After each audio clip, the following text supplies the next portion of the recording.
This is CGTN, China Global Television Network.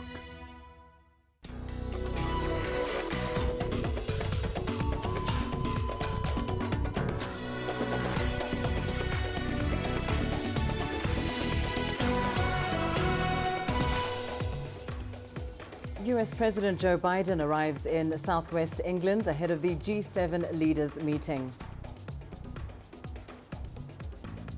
The UN calls for more security deployment in the eastern DRC after a series of clashes. And in Uganda, President Museveni appoints women to top posts in his new cabinet.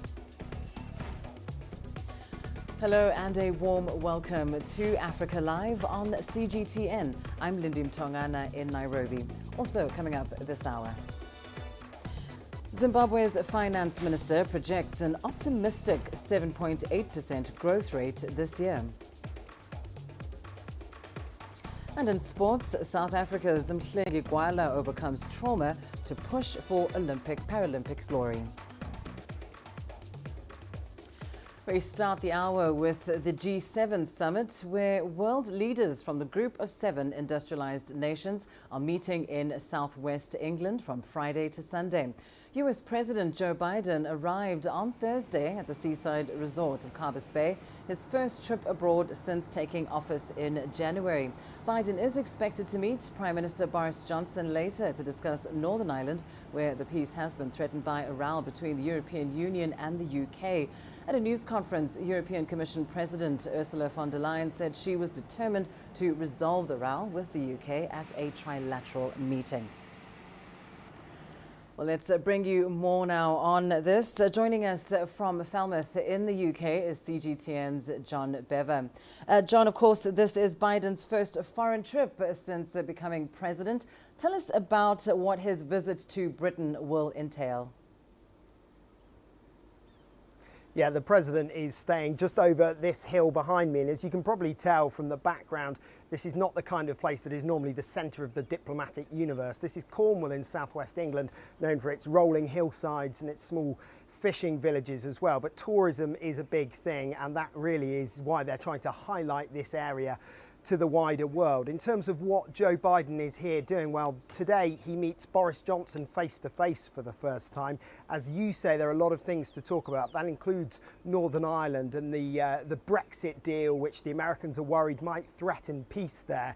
The Americans have been very clear that they will in no way support anything that might jeopardise the peace process. President Biden considers himself a proud Irish American. And then on from there, the president is meeting other world leaders at the G7 and then using the UK to jump off into Europe and have a series of meetings over there over the coming few days. And John, just taking a look then at the G7 summit coming up this weekend, what are some of the key issues that are likely to dominate the agenda?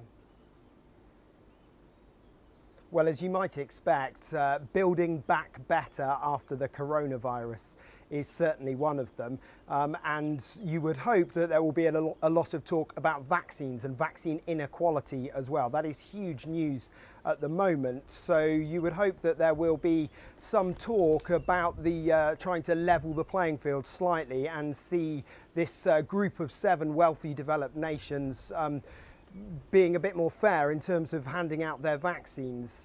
So that certainly is going to make up a large part of the summit, as well as the more usual things, including trade. And then there will also be a big focus on climate change as well. The G7 have been accused of not doing enough to tackle climate change. So you would expect that that will feature quite heavily during the G7 summit as well.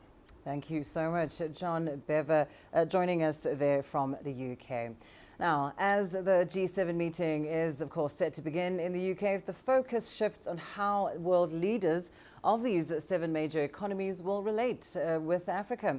Supporters of the group say it plays a big role in shaping decisions that affect the world. But critics of the G7 have indicated that there are shortcomings as far as follow-up on these decisions is concerned. Well, this year's main agenda, as we've just heard, is the recovery from COVID-19 and avoidance of future pandemics. However, the unequal distribution of vaccines has put the promises made by G7 leaders to Africa into sharp focus, with some African nations accusing them of insincerity. Right, let's bring you more on this now. I'm joined by Patrick Bond, a professor at the University of the Western Cape School of Government in South Africa. Thank you so much for your time, Patrick. As we heard from our correspondent a moment ago, global health and responding to future pandemics will be high on the G7 agenda.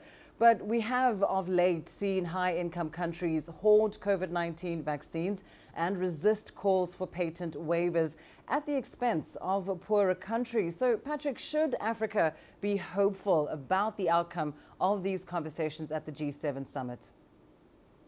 I don't think so. I think we should be angry.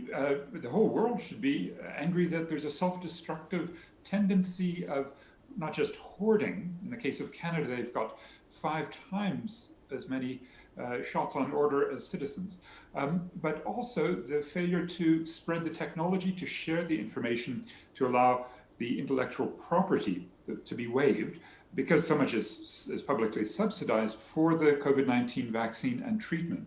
This debate is going on as we speak in the World Trade Organization because South Africa and India have put forward a proposal supported by about 100 countries and most of the world's public health officials. So the anger, I think, should be that by being greedy, by being basically supportive of big pharma corps, most of the G7, not the United States, although we don't know quite how committed they are to this waiver, but most will still support intellectual property. Angela Merkel is the most dogmatic that the big pharma corps, those that contribute to her political party, have a higher standing in her sense of priorities than actually ending the pandemic. Because if you don't get this intellectual property waiver and produce the vaccines in countries like African countries, where we've done with AIDS medicines a very similar generic version 20 years ago, well, then we're going to get more and more variants. And you can't really stop the vaccine just in the north because of people traveling. So this is one of the most excruciating sites of the hypocrisy and the contradictions within the G7. And not surprisingly, not only just for COVID reasons, but for others over the years, critics of the G7 have labeled it as ineffective, irrelevant, and perhaps even outdated in a multipolar world with diverse challenges. Part of the criticism comes from its lack of follow-through, as well as its exclusion of emerging economies. What's your take on this, Professor? Well, that's absolutely true, and it's why the G20 was founded in 2008. And that was at a time when the world financial system melted down, and it was desperately important for the president of the US at the time, George W. Bush, who wasn't a multilateralist, went ahead with his Iraq war just with Britain as his ally. But what he realized, his economic advisors told him that they needed a lot more money. And that included, of course, China. And that meant that the G20 took the place. Now, there was a G8, and at that point, when 2014 came and Vladimir Putin authorized the invasion, or he might say liberation of Crimea, Russia was thrown out. So it was a G7. But really, the critical question for recovery, also climate crisis management, not just the COVID-19 solution, but also the broader economic inequality and the potential for more financial turbulence, has to be solved with the G20.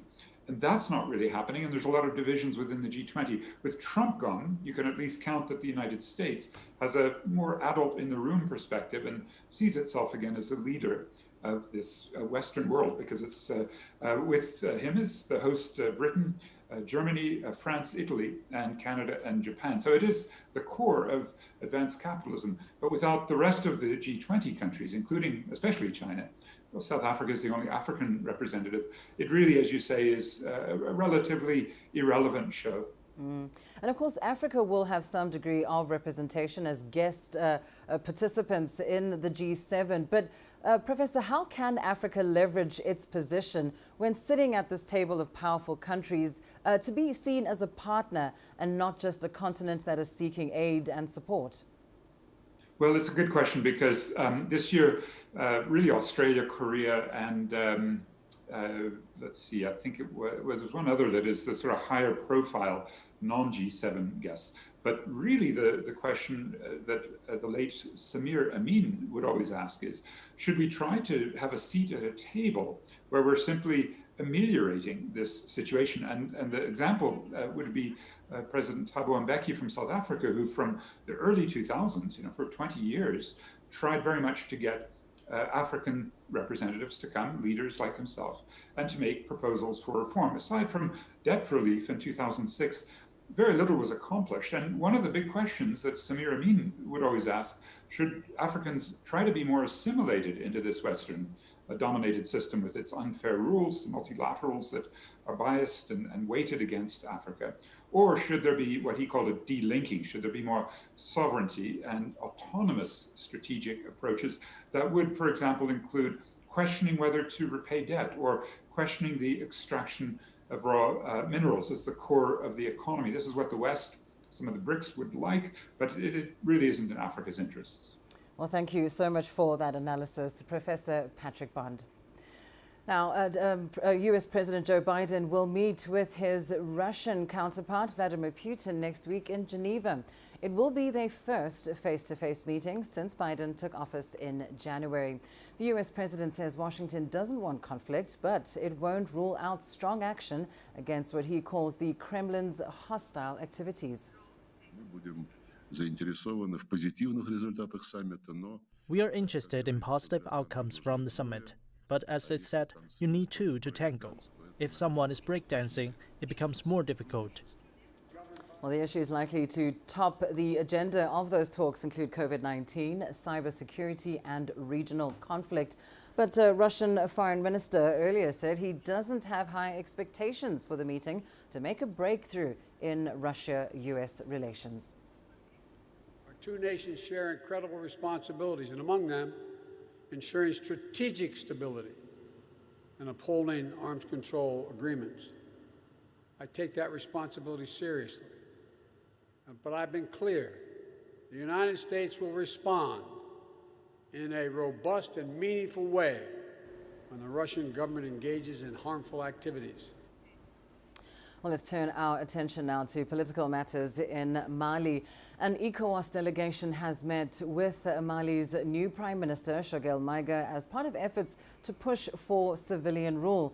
Maïga reaffirmed the country's commitment, saying that the new government would, within 6 weeks, present actions to be taken. The West African Regional Bloc has been supporting mediation talks in Mali. Together with the African Union, the bloc has made clear that the head of the transitional government, the vice president and the prime minister should not take part in the presidential election expected in February next year. 2 weeks ago, Colonel Assimi Goïta ousted the civilian leaders after a cabinet reshuffle sidelined two junta supporters. MONUSCO, the United Nations peacekeeping mission in the DRC, has called for increased deployment of police in the eastern area of Boga. This after 19 people were killed in a series of clashes. MONUSCO spokesperson Matthijs Gilman says the remoteness of the area has made it susceptible to attacks. Now, according to the medical charity MSF, 10 civilians were killed when a hospital was destroyed in the village on Monday. Several other bodies were reportedly found after farmers were targeted near the border between North Kivu and Ituri provinces. The two provinces have been destabilized by violence blamed on a Ugandan rebel group, the Allied Democratic Forces. The violence has continued despite the two provinces being governed under a recently introduced martial law. Let's get the latest on this now. We cross over to our DRC correspondent, Chris Ochamringa in Kinshasa. Chris, to begin with, who is behind these latest attacks? Well, Lindy, no group has claimed responsibility for this latest attack, but the local leaders in Ituri province say they have blamed it on the Allied Democratic Forces. This is an Islamist rebel group that has